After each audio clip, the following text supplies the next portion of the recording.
It's been more than 90 days since two Canadian men were detained in China. Michael Kovrig and Michael Spavor were detained following the arrest on Canadian soil of Huawei CFO Meng Wanzhou. They've now been accused by China of spying, though they haven't been formally charged. Today, a group of 15 prominent foreign policy experts in the U.S. is calling for Michael Kovrig's release, saying his continued detainment could have a, quote, chilling effect on relations with China. Kovrig's employer is one of the statement's signatories. Robert Malley is the president and CEO of International Crisis Group. He joins us by Skype from Washington. Hi, Mr. Malley. Thanks for being with us. Thank you. Mr. Kovrig has been detained in China now for more than 90 days. What's your understanding of his condition, or what can you tell us about what you know? Well, what we know is really what's in the press reports, because obviously, we have not had access to him. His lawyers have not had access to him.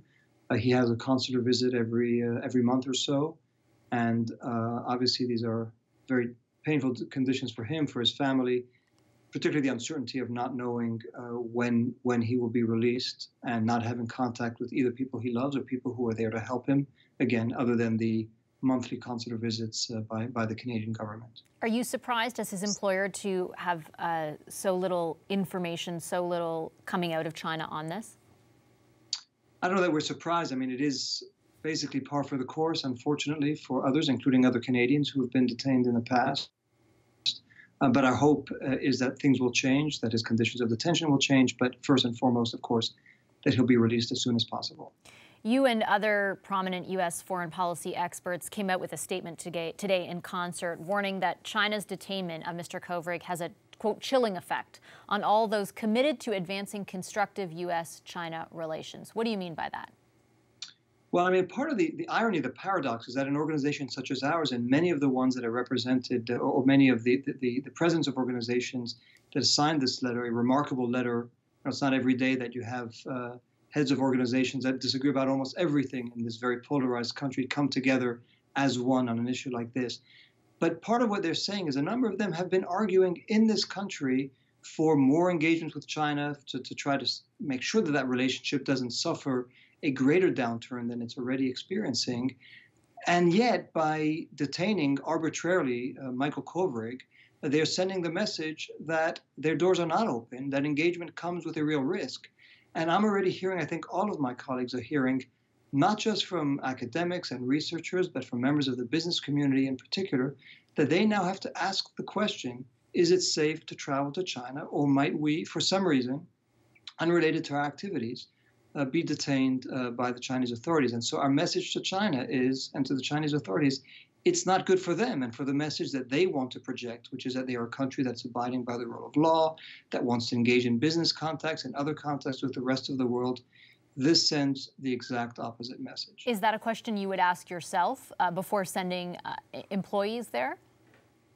Well, we, of course, would ask that question, and I've not sent one of our employees since then. But again, I'm hearing that from others. We are directly implicated, but others have put a hold on sending any of their researchers there because they just don't know whether this was a one-off or whether this is a pattern that could continue based on, again, whatever grievance the Chinese officials may have and who they will take it out against. Do you think China cares about that? Do you think they care about the chilling effect, or are they trying to kind of flex international might here? Well, both may be true. I mean, obviously they are trying to send a message, but I think they do care, and they have cared for some time about opening their doors. We're now celebrating, this year was the 40th anniversary of their open door policy to the rest of the world. They do care about business. They do care. And President Xi has been trying to make this case now, particularly since the elections in this country, in the United States, that China is a country that wants to be a beacon of rule of law and representing leadership in that field. This is completely undermines that message. So I do think they care. I think they don't want to see certainly members of the business community start wondering about whether to go, but also others who are engaging with China and who make the argument in different capitals around the world that engagement pays, that engagement is the right course. If they start arbitrarily detaining people for no reason, people who were going there for a long time and who've been arguing in everything they've written for the International Crisis Group, in the case of Michael Kovrig, that we should better understand China, that we should work with China to try to prevent and resolve conflicts around the world. If even someone like him can be the victim of an arbitrary detention, then who's to say that others will be safe? China, of course, argues that it isn't arbitrary. They allege that Mr. Kovrig was working with Michael Spavor to steal and spy on sensitive Chinese information and intelligence. As his employer, what do you say to those allegations? Well, I say they're fabricated. I mean, everything, and we've said this from the beginning, and we've said it as loudly as we can, everything that our analysts do, they try to do in full transparency. They try to keep the authorities in the country in which they're working perfectly aware and cognizant of what they're doing. And the fact is that Michael Kovrig was invited several times by Chinese officials to conferences, to meetings, because they wanted to hear his point of view. They wanted to hear what he had learned from his research around the world and what Crisis Group had learned from its research around the world. So, no, he was not there doing spying. He was there doing exactly what Crisis Group does, which is as much analysis, talking to as many people as we can, and then openly on our website and in everything we write, sharing the analysis and the information we gathered. In his capacity as an employee of the Crisis Group, did he ever deal with Michael Spavor? I believe he knew him, but honestly, I haven't had a chance to talk to Michael Kovrig since this happened. But I know that he knew him, as many people in China many who worked on China in China knew him. But I don't know beyond that because we have not had any contact with Michael since his detention. Neither Canada or China will officially, explicitly link Mr. Kovrig and Mr. Spavor's detainment with the extradition case against Huawei's CFO, Meng Wanzhou. But of course, a lot of analysts, ex-ambassadors have done so. Why do you think Mr. Kovrig was arrested? Again, I'll leave it to the Chinese authorities to tell us exactly why he was arrested. I do think that there is some quite striking coincidences in terms of the nationality of Michael Kovrig, the timing of his arrest and his detention, that I don't think one needs to speculate too much to figure out what's been going on. And when we talk about him getting released, the possibility of securing that release, you talk about this list of people who have got together to release this statement. Do you think there needs to be more pressure from governments around the world? I mean, what do you think needs to happen in order to secure that release, if it can happen at all?